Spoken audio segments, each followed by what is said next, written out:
Good morning everyone. I hope कि audio अच्छी आ रही है आप तक। वीडियो मैं देख पा रहा हूँ, तो वीडियो तो शायद ठीक ही आ रही होगी, लेकिन ऑडियो भी ठीक आ रही होगी, आई होप सो। और ये हमारा आज से प्रॉपर सेशन 1 अब शुरू हो रहा है डिज़ास्टर मैनेजमेंट का।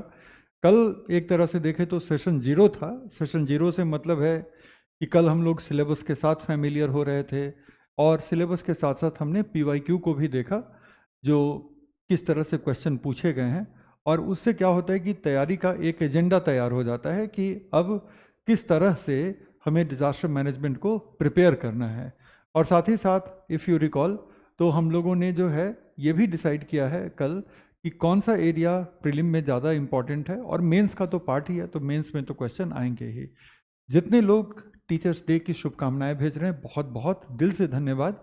और दिल से धन्यवाद इसलिए भी, ना सिर्फ इसलिए कि आप शुभकामनाएं भेज रहे हैं, बट इसलिए भी कि एक टीचर की जर्नी में पढ़ाना जो है वो सीखने का सबसे बड़ा जरिया होता है। कि जब कोई भी टॉपिक आपको पढ़ानी है, कोई भी टॉपिक, तो उसके लिए सबसे पहले टीचर को पढ़ना पड़ता है। और टीचर उसी क्रम में, टीचर अगर टीचर बने रहें तो वो पूरे जीवन कुछ ना कुछ सीखते रहते हैं। हर अगले दिन उनको कुछ सीखने का मौका मिलता है, जो उनको पिछले दिनों से बेहतर बनाता है। और इस सब के पीछे स्टूडेंट का सबसे बड़ा योगदान होता है।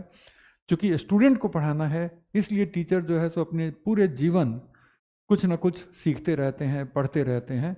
तो आप लोगों का बहुत बहुत धन्यवाद, जिसकी वजह से पूरे जीवन मैंने कुछ सीखा है और आगे भी सीखता रहूँगा।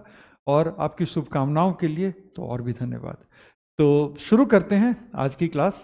और बहुत अच्छे दिन को हमारा कायदे से सेशन 1 शुरू हो रहा है, जब टीचर्स डे है। डॉक्टर राधाकृष्णन, जो कि भारत के शायद सबसे बड़े कंटेम्प्रेरी फिलॉसफी के स्कॉलर रहे हैं, तो डॉक्टर राधाकृष्णन का मन से नमन करते हुए, और उन्होंने शिक्षा के जगत में जितना बड़ा योगदान दिया है उनको याद करते हुए, और वो तमाम शिक्षक जिनसे मैंने सीखा है अभी तक, वो तमाम शिक्षक जिनसे आपने सीखा है, अभी सीख रहे हैं, तो उन सबों का स्मरण करके अब सेशन 1 को शुरू कर लिया जाए। तो सेशन 1 में हम लोग सबसे पहले कुछ बेसिक टर्म्स को अब समझते हैं, और उन टर्म्स की बारीकियों को समझते हैं। बारीकियों को समझने का रीज़न ये रहेगा, एक मिनट रुक जाइए, मैं इसको थोड़ा सा, बारीकियों को समझने का रीज़न हमारा ये रहेगा कि कहीं ना कहीं हम जब मेंस में आंसर लिखते हैं और हमारे जो टर्म हैं वो अगर सही तरीके से हम इस्तेमाल करते हैं, तो उस तरीके से हम जो मार्क्स निकाल सकते हैं, बहुत सारे लोगों की तुलना में वो मार्क्स ज़्यादा होंगे। अगर हम अपने टर्म को अच्छे से समझ लें तो बहुत सारे क्वेश्चन ऐसे ही, कम से कम क्वेश्चन के कुछ हिस्से आप ऐसे ही आंसर कर देंगे, और उसमें जो दूसरा वाला हिस्सा होगा जो करंट से जोड़ के पूछा जाएगा, तो उसकी जानकारी रहेगी ही, तो उसको भी आप आंसर कर देंगे। तो आज हम लोग कुछ बेसिक कॉन्सेप्ट्स को, कुछ बेसिक टर्म्स को समझेंगे, आपदा प्रबंधन के चक्र साइकिल को भी समझेंगे, और देखते हैं अगर समय बचता है तो कुछ और करने की कोशिश करेंगे। ठीक है, तो एक बार फिर सारे लोगों का बहुत बहुत धन्यवाद, और अब सेशन 1 को शुरू करते हैं। इसके बैकग्राउंड को कैसे चेंज कर सकते हैं? यहाँ से टूल्स, ओके, अच्छा, ठीक है ठीक है ठीक है।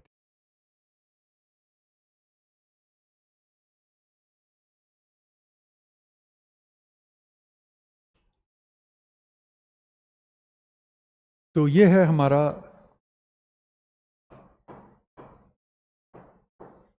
सेशन 1, और हम बात कर रहे हैं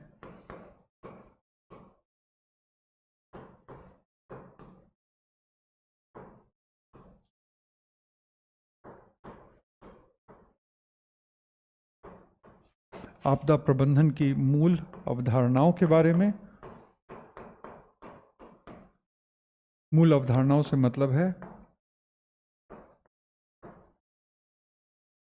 basic concepts of disaster management. Disaster management को अक्सर शॉर्ट में हम DM भी कहते हैं, और जो दूसरा है वो है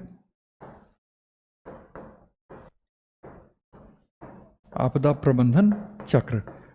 हमेशा की तरह, चूंकि आप लोग मुझसे दूसरे मॉड्यूल भी पढ़ चुके हैं ऑलरेडी, तो हमेशा की तरह प्लीज़ जो कुछ भी हम लिखते जा रहे हैं उन चीज़ों को लिखते रहें, और जाहिर है कि समझने और समझाने का सिलसिला तो चलता ही रहेगा, लेकिन लिखते भी जरूर रहें। जो लोग लेट ज्वाइन किए हैं, टीचर्स डे की शुभकामनाएं भेज रहे हैं, बहुत बहुत धन्यवाद एक बार फिर से, और एकदम से काम पर लग जाइए। अगर टीचर्स डे की गंभीरता को हम सब लोग माने तो काम पे लग जाना चाहिए, ठीक है। तो आपदा प्रबंधन का चक्र, जिसको हम कहते हैं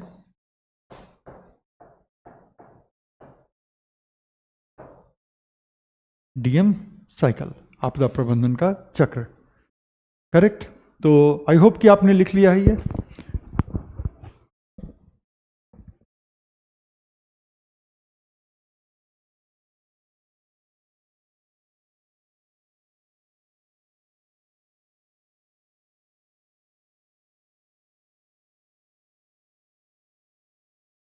ठीक है, अब हम आते हैं पहले वाले पार्ट पे, बेसिक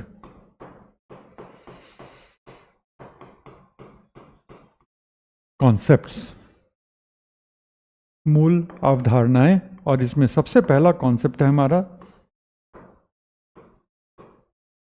आपदा। आपदा का मतलब डिजास्टर।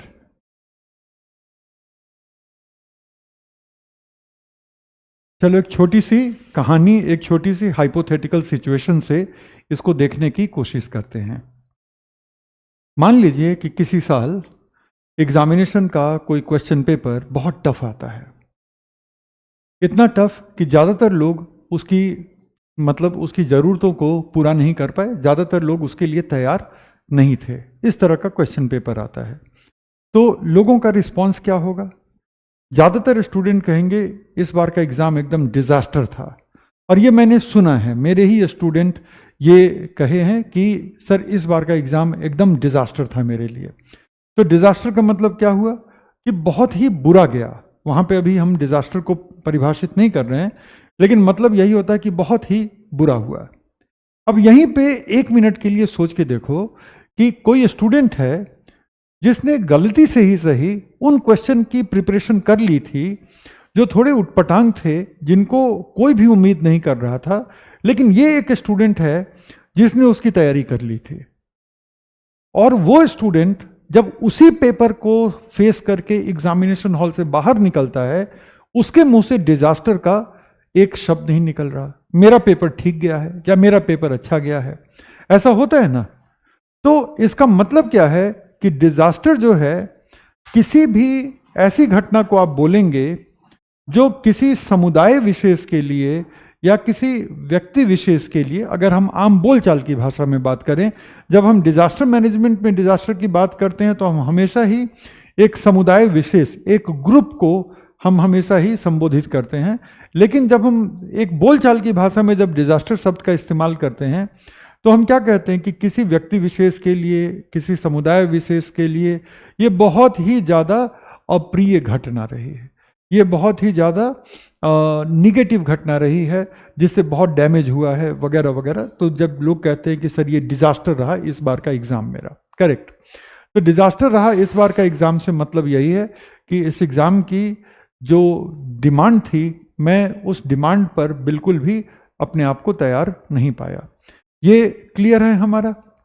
तो अब हम आते हैं कि डिजास्टर मैनेजमेंट के संदर्भ में हम डिजास्टर शब्द को कैसे परिभाषित करें। तो सबसे पहली बात जो डिजास्टर को लेकर के है वो ये है कि एक ऐसी विघटनकारी घटना है, एक ऐसी विनाशकारी घटना है जो एक समुदाय को प्रभावित करती है। ठीक है, डिजास्टर जो है वो सबसे पहले क्या है कि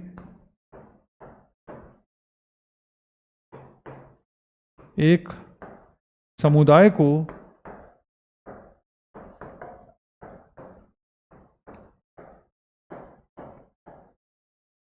करती है, ठीक है ना। तो डिजास्टर कभी भी, जब हम डिजास्टर मैनेजमेंट के संदर्भ में इसकी बात करते हैं, तो डिजास्टर कभी भी एक व्यक्ति को प्रभावित नहीं करती है, बल्कि डिजास्टर एक पूरे समुदाय को प्रभावित करती है। तो ये सबसे पहली बात है। दूसरी बात यह है कि डिजास्टर कभी भी एक विनाशकारी घटना होती है। वो विनाशकारी घटना मैनमेड हो सकती है, वो विनाशकारी घटना एक नेचुरल घटना हो सकती है, लेकिन होती है वो विनाशकारी।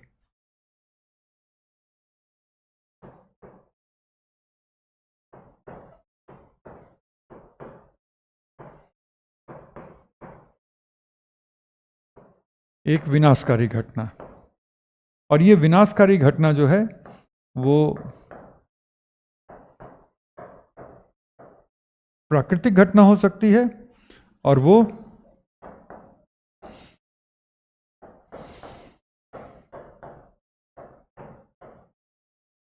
मानव निर्मित या मानव जनित विनाशकारी घटना हो सकती है।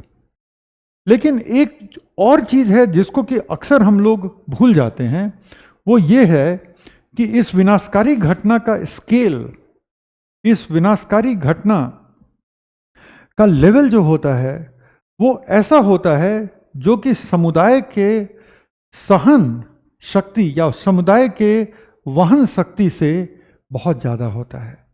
मतलब कि उसके विनाशकारी परिणामों को वो समुदाय ना तो सहन कर पाएगा, ना उसके उस विनाश के बोझ का वहन कर पाएगा। तो सहन और वहन शक्ति के परे इसका स्केल होता है, तब आप इसको डिजास्टर बोलते हैं। और ये जो है मेरी दी हुई परिभाषा बिल्कुल नहीं है, ये यूनाइटेड नेशंस इसी तरह से परिभाषित करता है। और यूनाइटेड नेशन के बहुत सारे गाइडलाइन हैं डिजास्टर के रिस्क को रिड्यूस करने के लिए, डिजास्टर के जोखिम को कम करने के लिए। उनमें से ये गाइडलाइन में ये परिभाषा निकल कर आती है। और आपको बताऊं कि यही परिभाषा जो है हमारे देश के आपदा प्रबंधन अधिनियम 2010 में यही परिभाषा अपनाई गई है। वहाँ भी the same definition has been adopted there also. तो अब यहाँ पर हम कहेंगे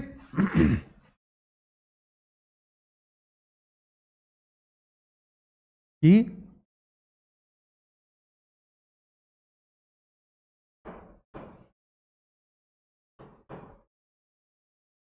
समुदाय की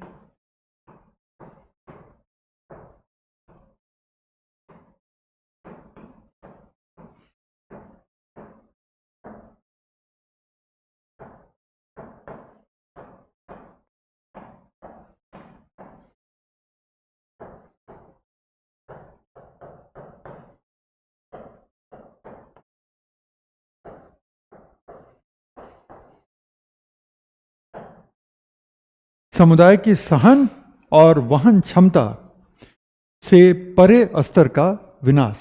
इट मीन्स कि it is beyond the tolerance and it is beyond the carrying capacity of the community. तो उसको हम कहेंगे कि ये समुदाय की सहन और वहन क्षमता से परे स्तर का ये डिस्ट्रक्शन हो गया है। अब अगर मैं आपको एक एग्जाम्पल दूं, तो मान लीजिए कि एक हाईवे है, हाईवे पे चल रही बहुत सारी गाड़ियां हैं, वहाँ पे एक कार का एक्सीडेंट हो जाता है। अब एक कार का जो एक्सीडेंट हुआ और बहुत मेजर एक्सीडेंट है, उस कार में 5 लोग सवार थे, 5 लोगों में से 4 लोगों की जान चली गई। अब उसको क्या हम डिजास्टर बोलेंगे? नहीं बोलते। उसको हम क्या बोलते हैं? उसको हम हमेशा ही बोलते हैं कि ये कार एक्सीडेंट था। फिर कार एक्सीडेंट के साथ हम अलग अलग विशेषण लगा लेते हैं। हम ये कह सकते हैं कि it was a massive accident, कि बहुत ही मैसिव बड़ा एक्सीडेंट था ये। It was a very bad accident, बहुत बुरा एक्सीडेंट रहा, वगैरह। लेकिन हम कभी भी इसको डिजास्टर करके नहीं जोड़ते। लेकिन अब अगर हम देखें तो पश्चिम बंगाल में जिस तरह से ट्रेन का कोलिजन हुआ, उड़ीसा में जो ट्रेन का कोलिजन हुआ, अब उसको आप क्या कहेंगे? या बहुत साल पहले बिहार में गया से आगे निकलने के बाद जो है हावड़ा राजधानी एक्सप्रेस, उसके बहुत सारे डब्बे डिरेल हो गए थे। बहुत बड़ी संख्या में फुल स्पीड से ट्रेन जा रही है और बहुत बड़ी संख्या में लोग जो हैं उनकी जान गई और बहुत बड़ी संख्या में लोग घायल हुए। आधिकारिक आंकड़े तो थोड़ा कम बताते हैं, लेकिन ऐसे बहुत बड़ी संख्या में लोगों की जान गई। अब उसको क्या हम डिजास्टर बोलते हैं? बिल्कुल बोलते हैं। उसको हम बोलते हैं राजधानी एक्सप्रेस डिजास्टर, ठीक है। फिर अभी जो थोड़े दिन पहले जो ट्रेन का कॉलिजन हुआ था, तो उस ट्रेन के कॉलिजन को आप क्या कहते हैं? उस ट्रेन के कॉलिजन को भी हम डिजास्टर के साथ जोड़ करके देखते हैं। है मैन मेड, लेकिन उसको हम डिजास्टर कहते हैं। इसी तरह से बहुत साल पहले एक बहुत मैसिव एयर क्रैश हुआ था, और वो एयर क्रैश पूरी तरह से मैन मेड था। वो एक आतंकी घटना थी, ठीक है। वो एक आतंकी घटना थी। जब कनाडा से इंडिया आ रहा एक प्लेन, एयर इंडिया का प्लेन था, और उसको कनिष्क नाम दिया गया था। पहले प्लेन को इस तरह से नाम दिया जाता था, जो लंबी दूरी के अंतर्राष्ट्रीय जो फ्लाइट होते थे, तो उसका नाम था कनिष्क। कनिष्क में खालिस्तानी उग्रवादियों ने बॉम्ब प्लांट कर दिया था, और ज़्यादातर जो उसके पैसेंजर थे वो इंडियन ही थे। वो कनाडा से इंडिया फ्लाई करके आ रहे थे। जब कनिष्क अपने रास्ते में थी, तो वो कनिष्क पूरी तरह से ब्लास्ट हो गया यूरोप के ऊपर। एक भी सर्वाइवर नहीं बचा कनिष्क में। तो वो क्या थी? वो डिजास्टर थी। तो डिजास्टर मैनमेड भी होता है, लेकिन उसका स्केल ऐसा होता है कि वो उस कम्युनिटी, जो प्रभावित कम्युनिटी है, वो उसके सहन क्षमता से परे होता है, और वो प्रभावित कम्युनिटी उस विनाश के बोझ का वहन नहीं कर पाती। It can not carry the burden of the destruction that has happened. तो इसको हम तब डिजास्टर कहते हैं। एक और मैन मेड डिजास्टर अगर मैं बताऊं, तो वो भोपाल का गैस ट्रेजेडी है, जिसको कि अक्सर हम भोपाल गैस डिजास्टर भी कहते हैं। 1984 का जो भोपाल गैस डिजास्टर है। तो ये सब के सब मैन मेड हैं, लेकिन डिजास्टर कहते हैं। और कल जो मैं आपको एक एक्सप्लेन कर रहा था कि अगर कोई अर्थक्वेक ही है जो वर्ल्ड के किसी ऐसे एरिया में आता है जहां पर दूर दूर तक लोग नहीं हैं, उसको हम डिजास्टर का नाम नहीं देते हैं। फॉर एग्जाम्पल अगर आप देखें तो आइसलैंड में इतनी ज़्यादा वोल्केनिक एक्टिविटी है, लेकिन आइसलैंड में इतनी कम आबादी है, और वोल्केनोज से इतने दूर लोग बसे हुए हैं, इतने दूर लोग बसे हुए हैं कि वहां पे मैसिव वोल्केनिक इरप्शन के बावजूद लोगों को कोई नुकसान नहीं होता।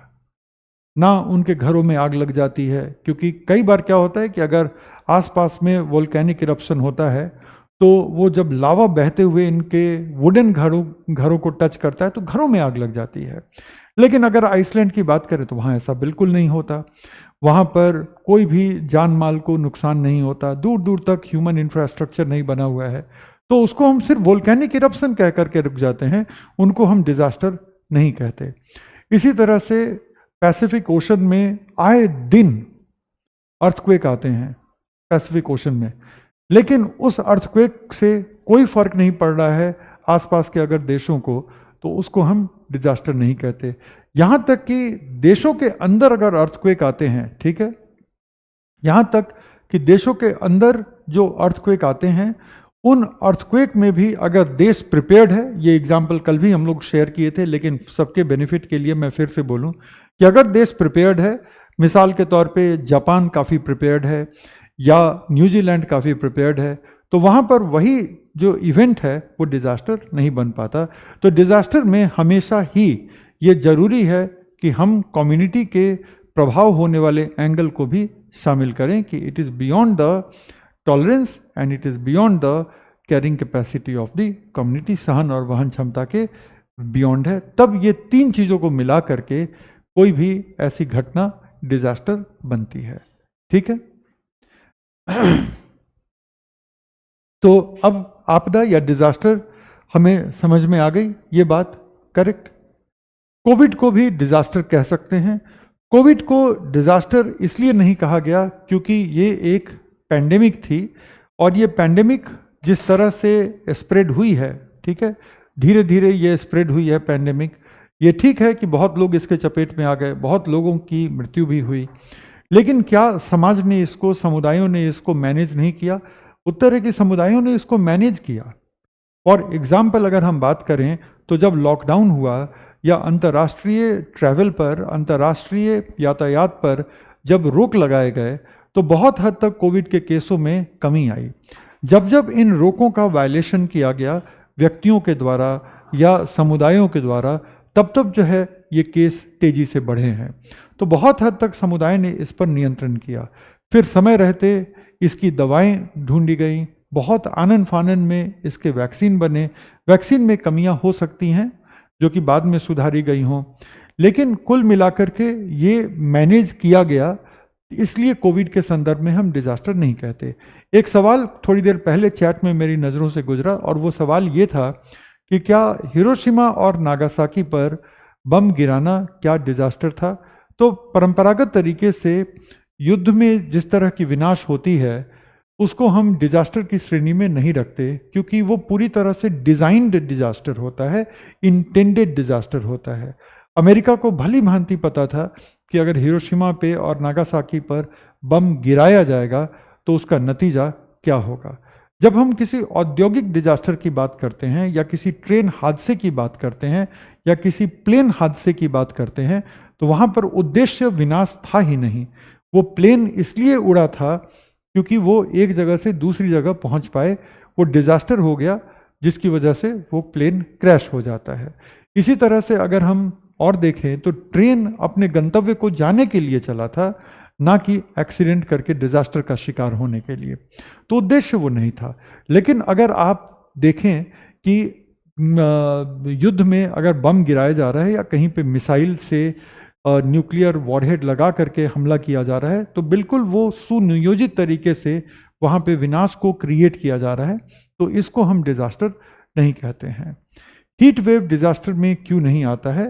हीट वेव डिजास्टर में इसलिए नहीं आता बिकॉज अभी तक नहीं आया है। हालांकि हीट वेव को लेकर के गाइडलाइन एनडीएमए ने भी जारी किया है, लेकिन आधिकारिक रूप से इसको डिजास्टर की श्रेणी में इसलिए नहीं रखा गया है क्योंकि हीट वेव के जो प्रभाव हैं उनको अभी तक कम से कम समुदाय ने अपने स्तर पर काफ़ी मैनेज किया है। जैसे कि ज़्यादातर लोग हीट वेव में बाहर निकलना कम कर देते हैं। हीट वेव में जो प्रिकॉशन होनी चाहिए तो लोग उन प्रिकॉशन के साथ काम करते हैं। तो हीट वेव अगर हम उस नज़रिए से देखें तो चूंकि ये समुदाय के सहन क्षमता के अभी भी अंतर्गत है और चूंकि ये जो समुदाय जो है उसको मैनेज कर पा रहा है, तो इसलिए हीट वेव को हम डिजास्टर नहीं कहते। ठीक है, अब हम आते हैं खतरे पर। खतरा जिसको कि हम कहते हैं इंग्लिश में हैजार्ड। ठीक है,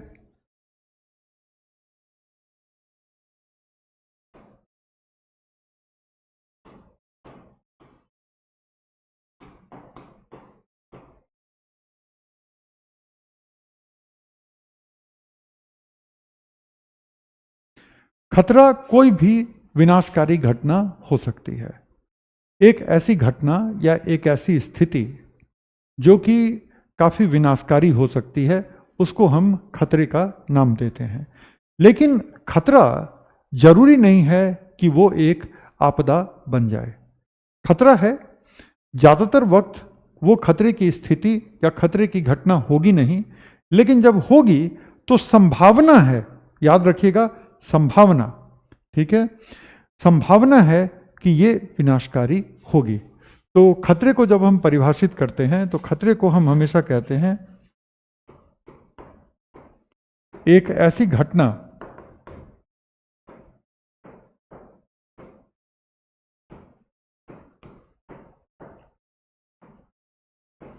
या स्थिति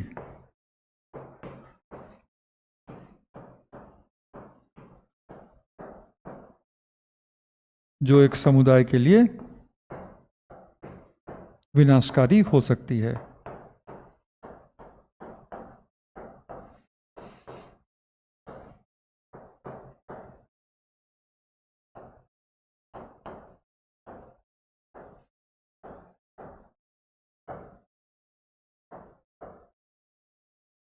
विनाशकारी हो सकती है, अभी विनाशकारी है ये पक्का नहीं है।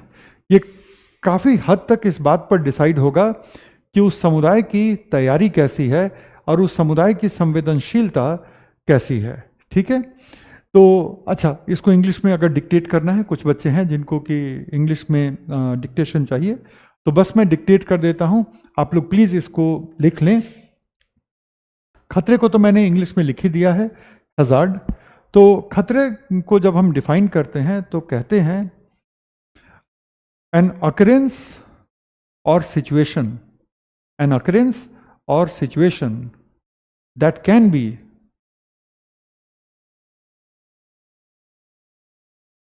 destructive for a community, that can be destructive for a community.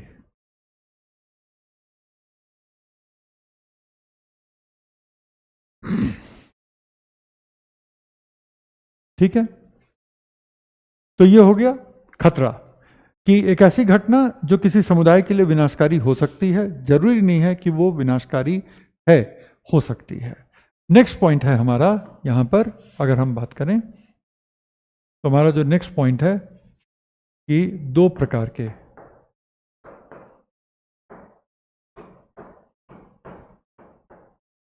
Two types, प्राकृतिक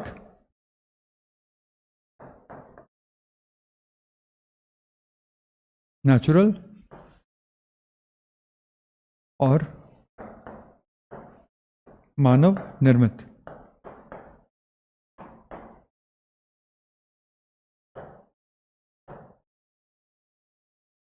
मैन मेड। ऑलरेडी हम लोग बात कर चुके हैं, ठीक है, वोल्केनिक इरप्शन, अर्थक्वेक, फ्लड, ये सब जो है प्राकृतिक में आएंगे और इन सबों में संभावना है कि ये किसी समुदाय के लिए विनाशकारी हो सकते हैं, लेकिन संभावना है। यहाँ पर जब हम बात करते हैं तो मानव निर्मित में औद्योगिक घटनाएं हो सकती हैं, परिवहन घटनाएं हो सकती हैं, तो ये सब क्या है कि ये मानव निर्मित की श्रेणी में आते हैं। अब हम आते हैं अगले लेवल पर और उसको हम कहते हैं संवेदनशीलता, क्योंकि जब हम संवेदनशीलता की बात करेंगे तब जो है आप समझ पाएंगे कि खतरे और जोखिम में क्या अंतर है, और साथ ही साथ अगर हम ऐसे देखें तो खतरे और डिजास्टर का अंतर हम समझ गए। खतरा एक ऐसी घटना है जो जरूरी नहीं है कि डिजास्टर हो, लेकिन संभावना है कि ये विनाशकारी हो सकती है, और अगर विनाश का स्केल इतना ज़्यादा हो कि वो सोसाइटी के सहन और वहन क्षमता के परे है, तब उसको हम डिजास्टर कहेंगे। और खतरा ऐसी कोई भी घटना हो सकती है।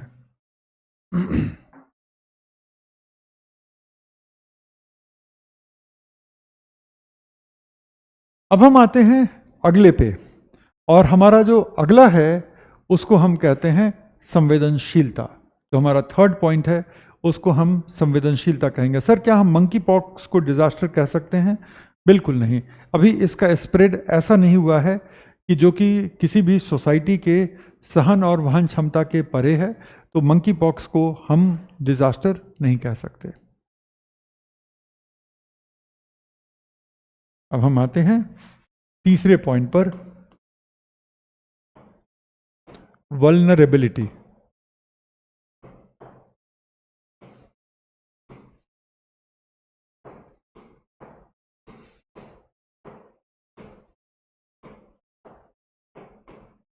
संवेदनशीलता,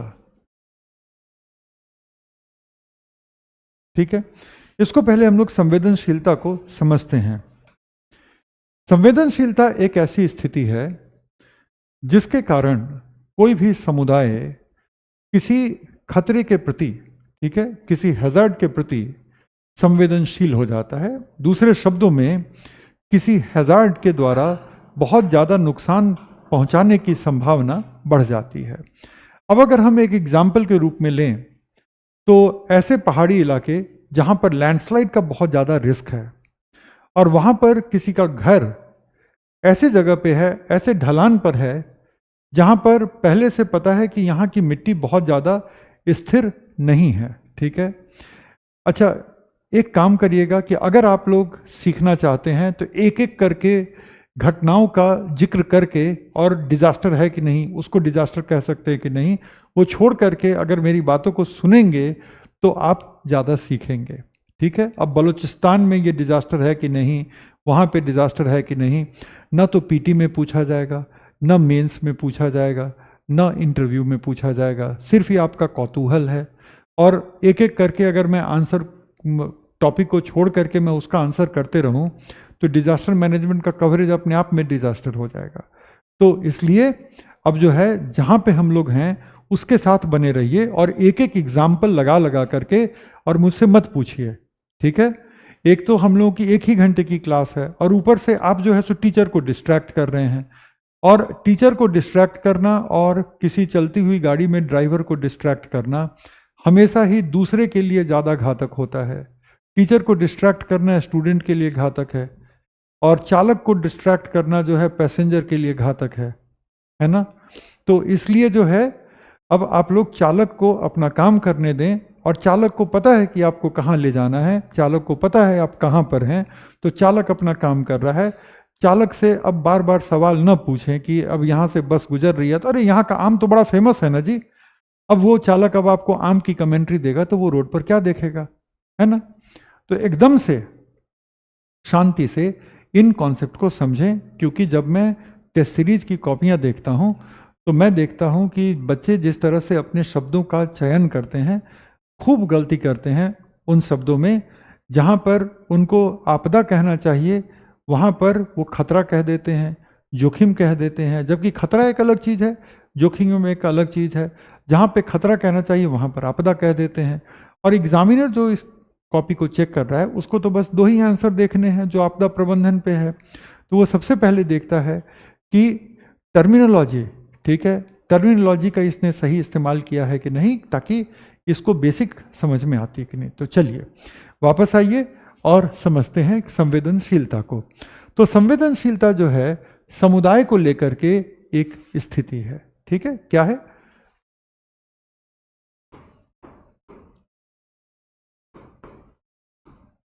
समुदाय को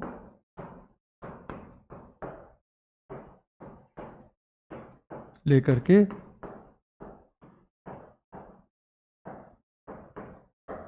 एक स्थिति है, ठीक है। और वो कैसी स्थिति है? जहां पर वो समुदाय किसी खतरे के प्रति तैयार नहीं है, उस खतरे को झेल पाने की या उस खतरे को प्रभाव कर पाने की क्षमता उस समुदाय में नहीं है। अनदर एग्जाम्पल, जहाँ पर अर्थक्वेक की बहुत ज़्यादा संभावना है वहाँ पर टाउन प्लानिंग इस तरह से हुई है कि बिल्डिंग जो है बिल्कुल अनसेफ है। वो बिल्डिंग अर्थक्वेक को ध्यान में रख करके बनाए ही नहीं गए।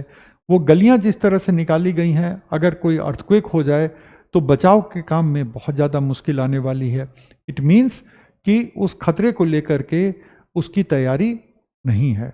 खतरे को लेकर तैयारी को हम कहते हैं क्षमता का निर्माण। कई बार क्या होता है कि किसी खतरे को लेकर के अगर जागरूकता की भी कमी है, या किसी खतरे की स्थिति में हम कैसे रिस्पॉन्ड करें, हमारी प्रतिक्रिया क्या हो, अगर उसकी ट्रेनिंग में भी कमी है तो वो सब जो है संवेदनशीलता को बढ़ाती है। इसी तरह से अगर हम तटीय इलाकों की बात करें, और तटीय इलाकों में हम देखते हैं कि बहुत सारे जो लोग मछली पकड़ने का काम करते हैं उनकी झुग्गियाँ होती हैं, लेकिन उनकी झुग्गियाँ जो हैं वो उनको बहुत ही ज़्यादा संवेदनशील बनाती हैं अगर उस तटीय इलाके में कभी कोई साइक्लोन आ गया तो, क्योंकि इन झुग्गियों की स्थिति ही नहीं है कि वो साइक्लोन की तेज हवाओं को वो बर्दाश्त कर पाएँ, या जो वेव का सर्ज होता है वो वेव के सर्ज को, मतलब कि वेव के रेज को, उसके बढ़ने को, उसको वो बर्दाश्त कर पाएँ। तो क्या होगा कि वो वल्नरेबल हो गए, उनकी संवेदनशीलता बढ़ गई। अब एक एग्जाम्पल जो एकदम बिल्कुल हाल का मुझे ध्यान में आता है कि पिछले 5-6 साल से ये देखा जा रहा है कि अमेरिका के पश्चिमी तट में बहुत विनाशकारी तरीके से जंगलों में आग लग रही है, और जंगलों की आग इतनी तेजी से बढ़ जाती है कि उन जंगलों के आसपास जो आबादी वाले इलाके हैं उन इलाकों में भी ये आग फैल जाती है। तो लोगों की आबादी इन जंगलों के बहुत पास जाकर के बस गई है, ये उनकी संवेदनशीलता को बढ़ा देती है। अगर यही लोग जंगलों से काफ़ी दूर बसे होते और जंगल और आबादी वाले एरिया के बीच में एक बड़ा सा जो है ऐसा एरिया होता जहाँ पर कुछ नहीं है, तो वो इन लोगों की संवेदनशीलता को नियंत्रण में रखती। लेकिन लोग चूंकि जंगलों के पास जाकर के बस गए हैं तो उनकी संवेदनशीलता बढ़ गई है। इसी तरह से अमेरिका में ये भी देखा गया है कि लोग लकड़ी के घर बनाते हैं, तो जंगलों की आग अगर फैलती है तो वो आग फैल करके लोगों के घरों को अपने चपेट में बहुत बुरे तरीके से ले लेगी। तुलनात्मक रूप से अगर देखें तो ईंट और सीमेंट के जो घर बने होते हैं वो आग के चपेट में उतने बुरे तरीके से नहीं आते जितने बुरे तरीके से लकड़ी के घर आते हैं। और वहाँ पर घरों को बनाने का ज़्यादातर तरीका वही है। अगर बहुमंजिला इमारतों को छोड़ दें, जो छोटे 2-3 फ्लोर के घर बनते हैं, तो हर जगह यही देखने को मिलता है। इन अदर वर्ड्स अगर हम बात करें तो ये संवेदनशीलता है। ठीक है, तो ये एक ऐसी स्थिति है जहां पर खतरे के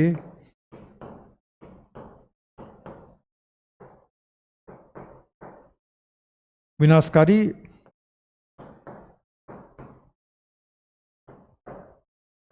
प्रभावों की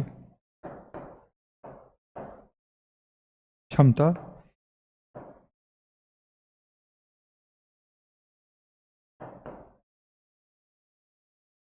विनाशकारी प्रभावों की संभावना या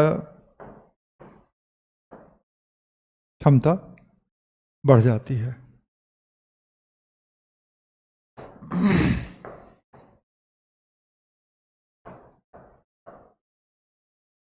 खतरे के विनाशकारी प्रभावों की संभावना या क्षमता बढ़ जाती है।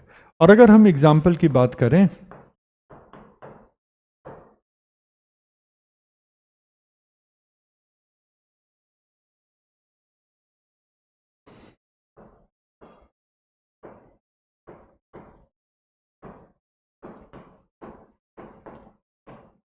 शहरी योजना की कमी,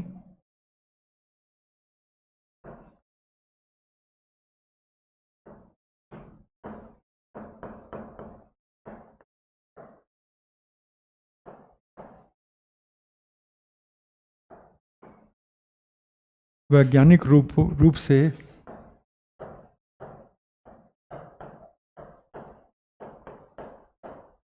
भवन निर्माण का अभाव,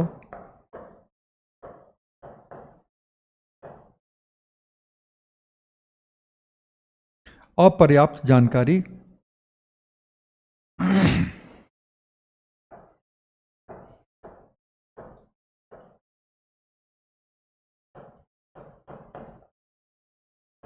या प्रशिक्षण,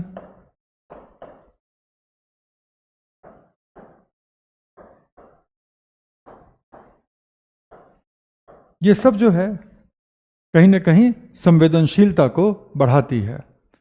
ओके, तो अगर आप देखें तो ये जो है संवेदनशीलता वो समुदाय को लेकर के एक स्थिति है जो खतरे के विनाशकारी प्रभावों की संभावना या क्षमता बढ़ जाती है। और इसके एग्जाम्पल में तो बहुत सारी चीज़ें आएंगी और वल्नरेबिलिटी को अलग से पढ़ना है कल। तो लेकिन अगर मैं आपको छोटे में बोलूं तो छोटे में मैं ये बोलना चाहूँगा कि इसके जो कुछ एग्जाम्पल हैं वो शहरी योजना की कमी हो सकती है, या ऐसे क्षेत्र जहाँ पर खतरा ज़्यादा है वहाँ पर आबादी बढ़ गई, खतरे के जोन के एकदम पास में आप चले गए, तो ये सारी चीज़ें जो हैं वो कहीं ना कहीं आपकी वल्नरेबिलिटी को बढ़ाती है। इंग्लिश में अब मैं डिक्टेट कर देता हूँ, जो लोग इंग्लिश के हैं उनके लिए मैं ये डिक्टेट कर देता हूँ। तो सबसे पहले इस वाले पार्ट को, a situation related to the community, a situation related to the community,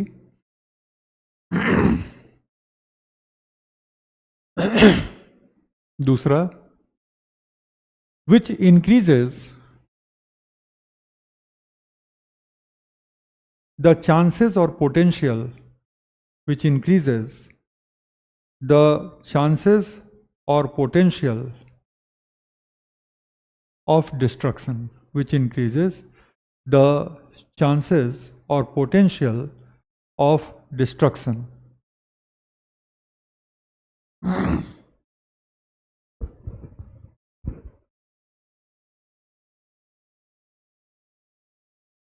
Destruction for a hazard, for a hazard.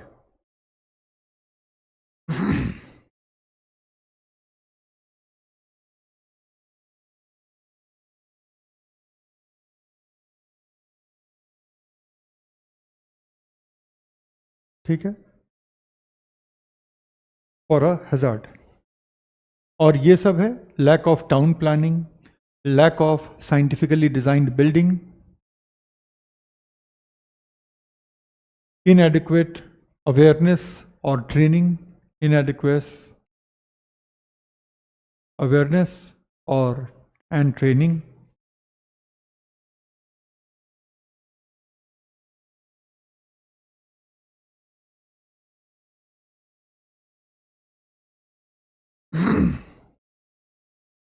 ठीक है। चलो अब हम आते हैं नेक्स्ट पे, जिसको हम कहते हैं कैपेसिटी बिल्डिंग या क्षमता निर्माण। नेक्स्ट है हमारा क्षमता निर्माण या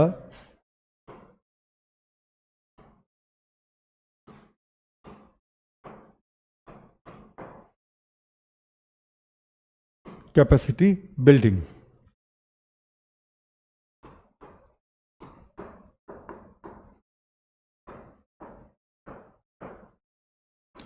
किसी खतरे के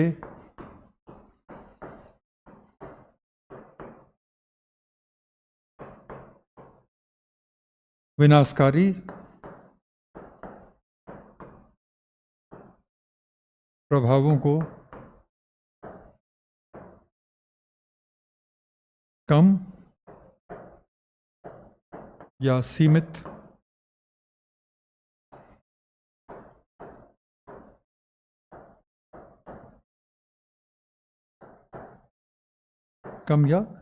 करने की क्षमता। और ये भी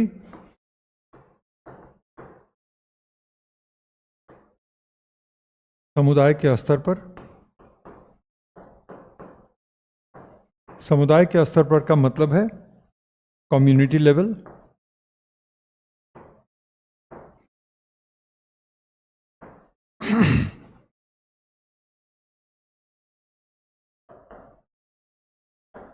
and this is the ability to reduce or limit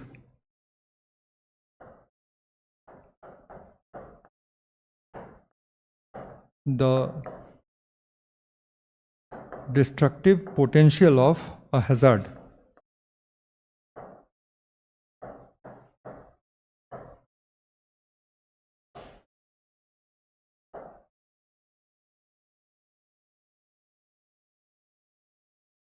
और इसके जो एग्जाम्पल हैं, पहला एग्जाम्पल हो जाएगा जागरूकता,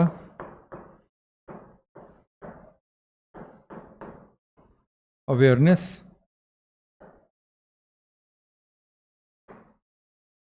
प्रशिक्षण,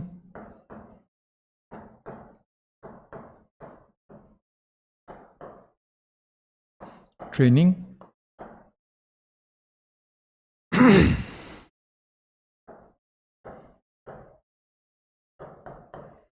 जहाँ पे ये चीज़ लागू होती है वहाँ पे प्रॉपर तरीके से कंस्ट्रक्शन, ठीक है, भवन निर्माण,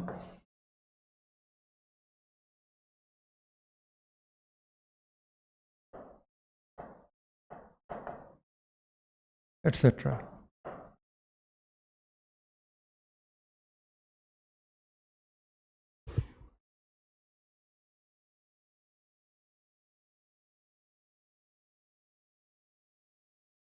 ठीक है, तो अब क्या है कि संवेदनशीलता का ये बिल्कुल अपोजिट है। ठीक है, कोई समुदाय किसी भी खतरे को लेकर के संवेदनशील हो सकती है बशर्ते कि वो उस खतरे को लेकर के तैयार नहीं है। जैसे कि मैंने आपको एग्जाम्पल दिया था कि जिन जंगलों में आग लगने की बहुत ज़्यादा संभावना होती है, अगर उन जंगलों के पास जाकर के लोग घर बना लें, वो भी लकड़ी के घर बना लें, तो उन्होंने अपनी संवेदनशीलता बढ़ा ली है। इसी तरह से अगर हम बात करें कि जो लोग, अब जैसे भोपाल गैस ट्रेजेडी की बात किसी ने की, कल भी वो एग्जाम्पल हमारे सामने आया था, तो जो लोग भोपाल गैस त्रासदी में सबसे बड़ी संख्या में जिनकी जान गई, और जिनको बाद की भी बीमारियों ने परेशान किया, ये वो लोग थे जो यूनियन कार्बाइड के फैक्ट्री के पास, ये वो लोग थे जो यूनियन कार्बाइड की फैक्ट्री के पास जो वर्कर कॉलोनी थे, वर्कर कॉलोनी में बसे हुए थे। तो फैक्ट्री के पास होना उनकी संवेदनशीलता को बढ़ा गया। फैक्ट्री से गैस का रिसाव एक खतरा था, एक हजार्ड था, लेकिन चूंकि जो लोग उसके बिल्कुल पास में बसे हुए थे, वो उनके लिए एक संवेदनशीलता का मामला बन गया। अगर मान लीजिए कि वहीं पर कई सारी फैक्ट्री की बसें लगी होती, ठीक है, फैक्ट्री की मान लीजिए कि 200-300 बसें लगी होती, अगर ऐसा होता, कल्पना करिए, तो क्या होता? तब यह होता कि इन वर्कर को उन बसों में बिठा करके इस विषाक्त एरिया से आनन फानन में लोग लेकर के बाहर चले जाते। तो इस तरह से इवैक्यूएशन, ठीक है, इस तरह से लोगों को निकालने का भी कोई इंतजाम नहीं था। तो ये क्या होता कि उनकी वल्नरेबिलिटी को बढ़ा देता है। और जो लोग फैक्ट्री से काफ़ी दूर थे, तो क्या घटना तो वही हुई, जोखिम तो वही हुआ, लेकिन उनकी वल्नरेबिलिटी, उनकी संवेदनशीलता कम थी। तो इस तरह से क्या हुआ कि उन लोगों को कहीं कोई दिक्कत नहीं हुई, है ना। तो क्षमता निर्माण, कैपेसिटी बिल्डिंग, तो अब ये तीन चीजें हो गई हमारे सामने।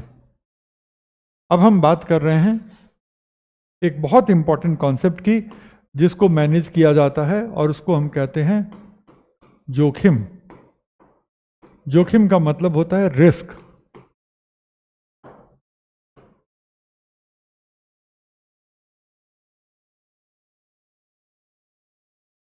अब ऐसा है कि किसी भी जगह पे, आप दिल्ली में हैं तो आपको कुछ खास तरह की घटनाओं का रिस्क है, आप चेन्नई में हैं तो आपको किसी दूसरी तरह की घटनाओं का रिस्क है, अगर आप उत्तर पूर्वी भारत में हैं तो किसी और तरह की घटनाओं का रिस्क है। लेकिन रिस्क में सबसे पहली बात क्या आती है? खतरे की संभावना की। अगर आप दिल्ली में हैं तो कुछ ऐसे रिस्क हैं जिनकी कोई संभावना है ही नहीं। जैसे क्या दिल्ली को चक्रवात का खतरा है, साइक्लोन का? नहीं। क्या दिल्ली को सुनामी का खतरा है? नहीं। लेकिन क्या दिल्ली को अर्थक्वेक का खतरा है? बिल्कुल है। क्या दिल्ली को किसी भी अर्बन फ्लडिंग का खतरा है? बिल्कुल है, 2023 में लोगों ने देखा भी है। तो दिल्ली में कुछ अपने खतरे हैं। तो जब आप दिल्ली की डिजास्टर रिस्क की बात करते हैं तो सबसे पहला जो कंसर्न आता है वो आता है दिल्ली या किसी भी जगह की डिजास्टर रिस्क की बात करते हैं तो सबसे पहला आता है कि खतरा क्या है, हैजार्ड क्या है।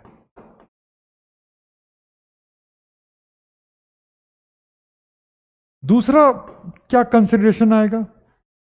दूसरा कंसिडरेशन ये आएगा कि दिल्ली में अगर हम यहीं की मैपिंग कर रहे हैं तो वल्नरेबिलिटी कैसी है। वल्नरेबिलिटी का मतलब है कि एक पर्टिकुलर खतरे को लेकर के इसकी संवेदनशीलता कैसी है। अब देखते हैं, अर्थक्वेक की बात करें तो अर्थक्वेक को लेकर के दिल्ली की संवेदनशीलता बहुत ही ज्यादा है। क्यों? घनी आबादी, बहुत बुरे तरीके से कॉलोनी की प्लानिंग, तो बहुत संकरी गलियां वगैरह। तीसरा, घरों के निर्माण में किसी भी स्टैंडर्ड का अर्थक्वेक के नज़रिए से कोई फॉलो नहीं किया गया।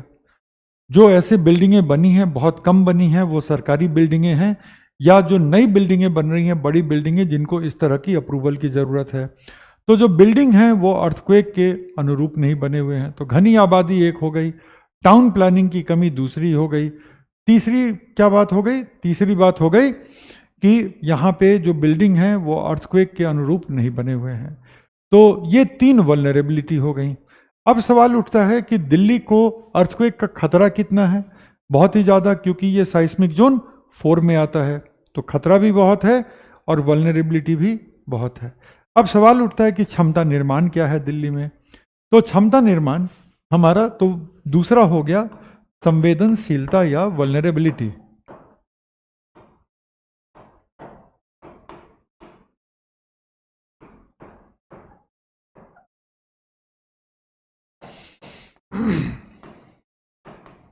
वल्नरेबिलिटी। और तीसरा हो गया क्षमता निर्माण।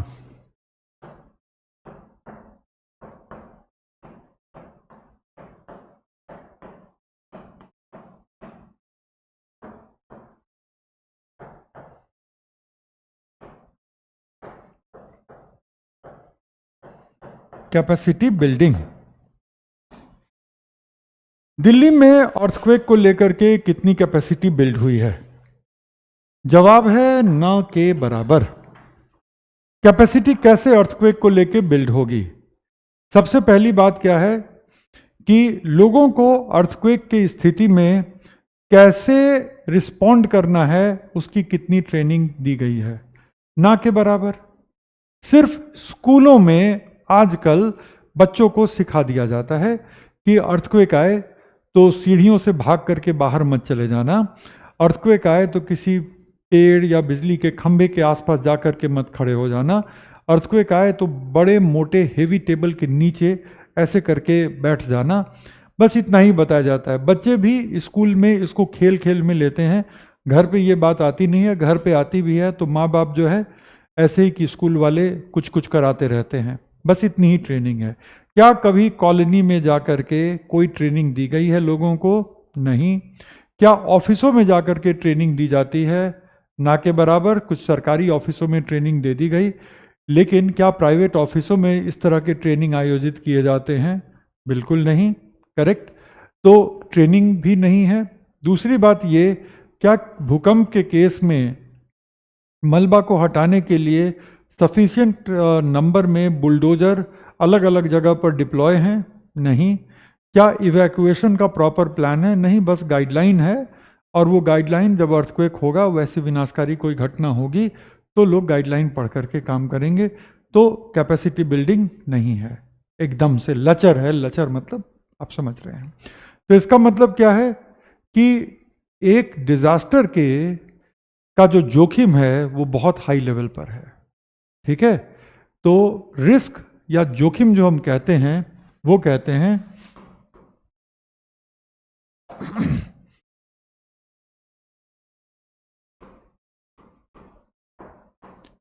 किसी आपदा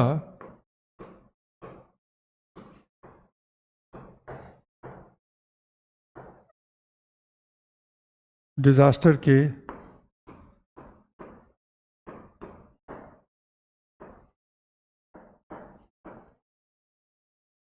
होने की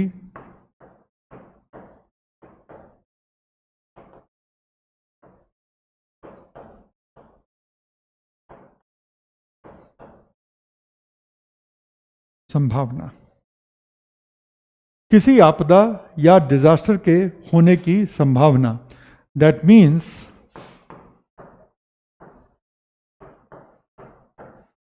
potential of a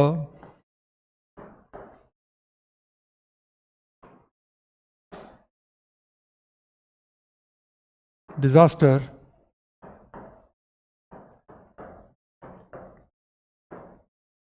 to take place. एक डिजास्टर होगी उसकी संभावना। और याद रखिएगा, डिजास्टर का मतलब अर्थक्वेक नहीं होता है। अर्थक्वेक खतरा है। अर्थक्वेक के होने की वजह से जो हुआ वो है डिजास्टर। करेक्ट। अर्थक्वेक खतरा है। अब दिल्ली में अगर बाढ़ के हम लोग रिस्क की बात करें, बाढ़ के जोखिम की बात करें, ठीक है, तो अब आप देखिए इसको गौर से कि बाढ़ का खतरा है। बाढ़ का खतरा काफ़ी ज़्यादा है। बाढ़ का खतरा इस तरह से है कि यमुना नदी की गहराई कम हो गई है। और अब हम ये देखते हैं कि भारत में मॉनसून की वर्षा उतने ही स्तर की होती है, लेकिन कम दिनों में होती है।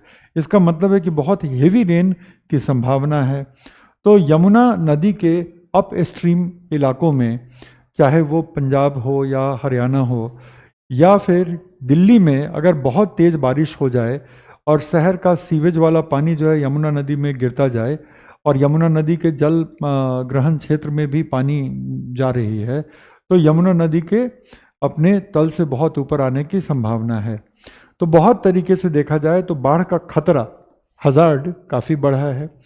अगर वल्नरेबिलिटी की बात करें तो वल्नरेबिलिटी में मामला उतना बुरा नहीं है, क्योंकि यमुना के बहुत किनारे लो लेवल पर बहुत कम कॉलोनियां हैं और दिल्ली की कुल आबादी का एक बहुत छोटा सा हिस्सा एक्चुअली उतने लो लाइंग कॉलोनी में रहता है। दिल्ली की आबादी का लगभग 80-85% हिस्सा लो लाइंग कॉलोनी में नहीं रहता कि जहाँ पर इस तरह की अर्बन फ्लडिंग से वो बहुत ज़्यादा प्रभावित हो जाएगा, तो वल्नरेबिलिटी कम है।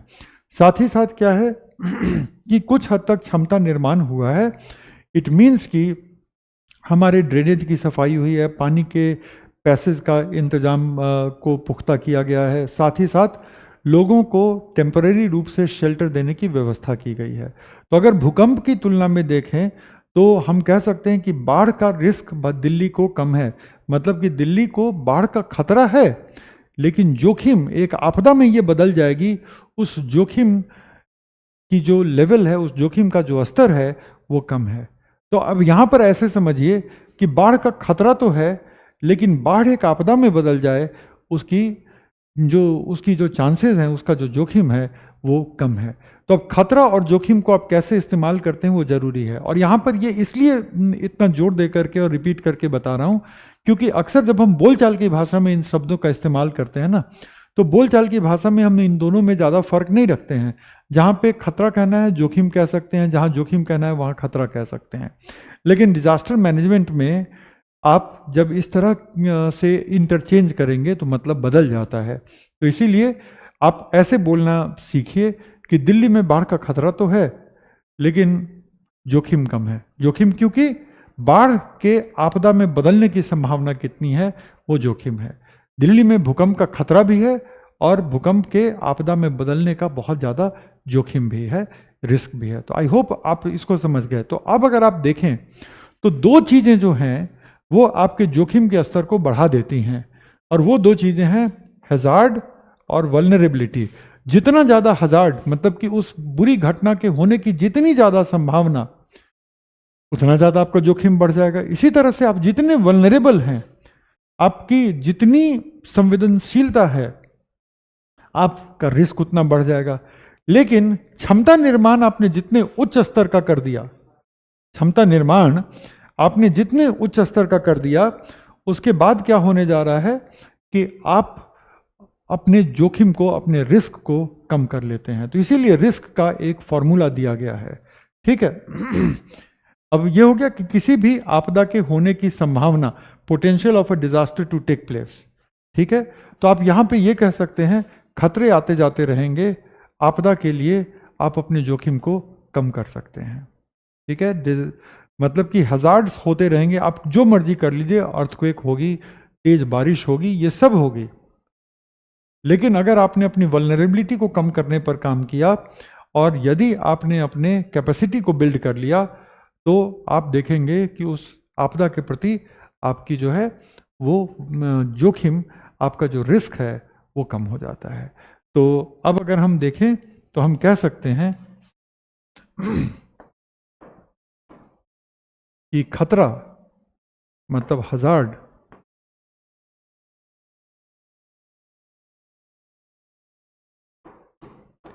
के आपदा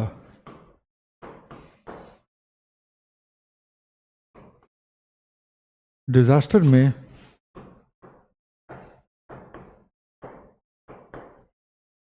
बदलने की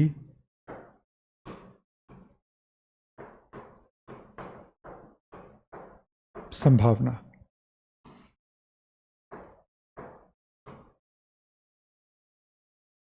इज रिस्क। तो रिस्क को अब हमने एक अलग तरीके से, ठीक है, रिस्क को अब हम एक अलग तरीके से डिफाइन कर दिए कि खतरा के आपदा में बदलने की संभावना।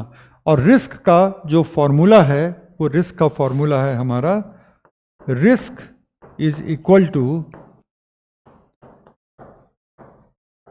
हैजार्ड मल्टीप्लाइड बाई वल्नरेबिलिटी, संवेदनशीलता। तो उस खतरे के होने की कितनी संभावना है और वो जो समुदाय है उसकी संवेदनशीलता कैसी है, डिवाइडेड बाय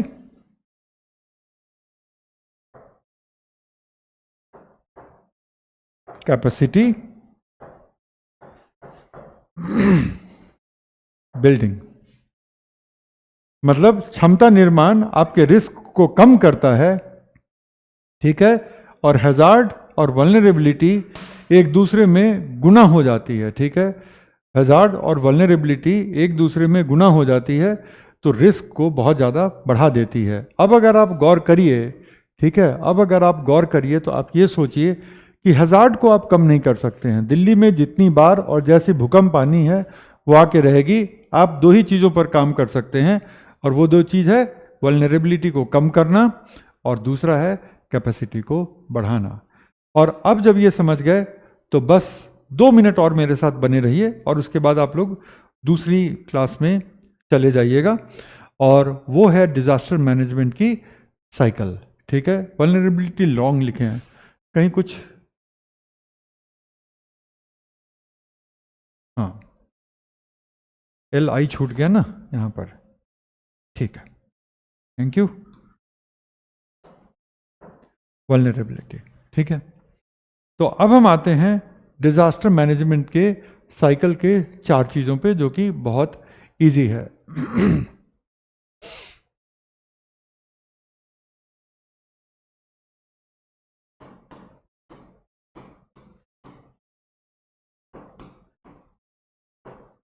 आपदा प्रबंधन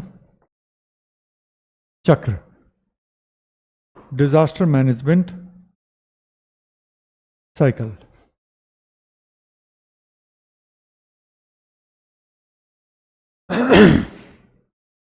तो जो डिजास्टर मैनेजमेंट साइकिल है, डिजास्टर मैनेजमेंट साइकिल में सबसे पहले आता है प्रिपेयर्डनेस। प्रिपेयर्डनेस का मतलब होता है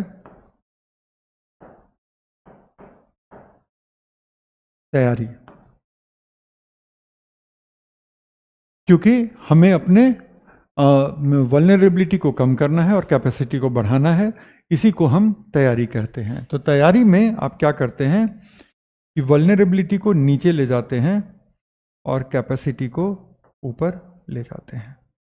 तो तैयारी के ये 2 आयाम हैं। और प्रिपेयर्डनेस की वजह से, जिसमें कि वल्नरेबिलिटी नीचे जाती है और कैपेसिटी ऊपर आती है, तो प्रिपेयर्डनेस की वजह से जो है ठीक है ना, अब क्या होता है कि दूसरी चीज होती है जिसको हम कहते हैं शमन या मिटिगेशन। शमन या मिटिगेशन।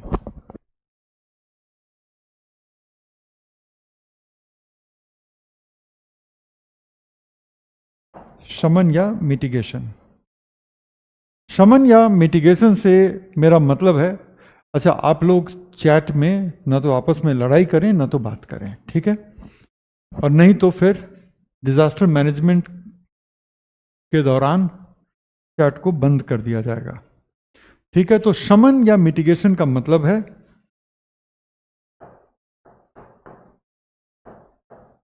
रिस्क, जोखिम का मतलब रिस्क को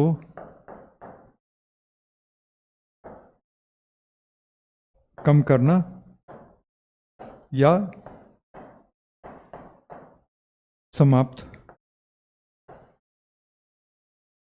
कर देना। अक्सर समाप्त हम नहीं कर पाते हैं, लेकिन कम तो कर ही पाते हैं, ठीक है। तो that is the meaning of शमन, मिटिगेशन। तो जब आप तैयारी करेंगे तो रिस्क या तो कम हो जाएगा या रिस्क पूरी तरह से समाप्त भी हो सकती है कुछ केसेस में। उसके बाद अगर ऐसे कोई खतरे की स्थिति पैदा होती है, ठीक है,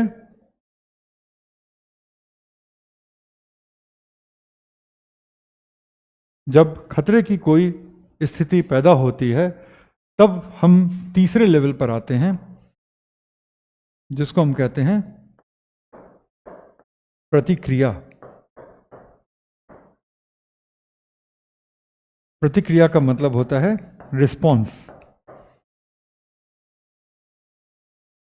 तो जब खतरे की स्थिति आ गई, भूकंप आ गया, तो उस समय आप क्या कर सकते हैं? प्रतिक्रिया कर सकते हैं। आपकी प्रतिक्रिया बेहतर होगी अगर आपने तैयारी की हुई है, ठीक है। और प्रतिक्रिया के दौरान दो चीजें होती हैं। पहली चीज जो होती है प्रतिक्रिया के दौरान, वो होती है बचाव, जिसको हम कहते हैं रेस्क्यू, कि जिन लोगों को बचाने की जरूरत है उनको बचाया जाए, और जो लोग प्रभावित हो गए हैं उनको राहत पहुंचाना, मतलब रिलीफ। जो कहते हैं ना, राहत और बचाव का काम चल रहा है, बाढ़ग्रस्त एरिया में कहते हैं, भूकंपग्रस्त एरिया में कहते हैं, तो राहत और बचाव, ठीक है। तो बचाव कि ज़्यादातर लोगों को आप बचा लें ताकि राहत देने की जरूरत ना पड़े, लेकिन फिर भी कुछ लोग प्रभावित हुए तो उनको आप राहत प्रदान करेंगे।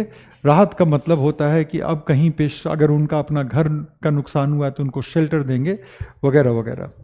और फाइनली जो है, जो हमारा चौथा स्टेज होता है, वो चौथा स्टेज होता है जिसको हम कहते हैं रिकवरी।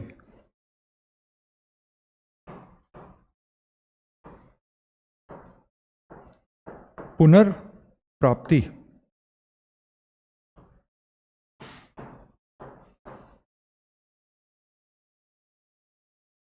पुनर्प्राप्ति का मतलब होता है आपदा पूर्व स्थिति को,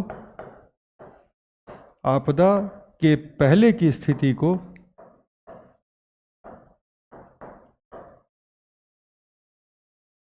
या उससे बेहतर स्थिति को बहाल करना।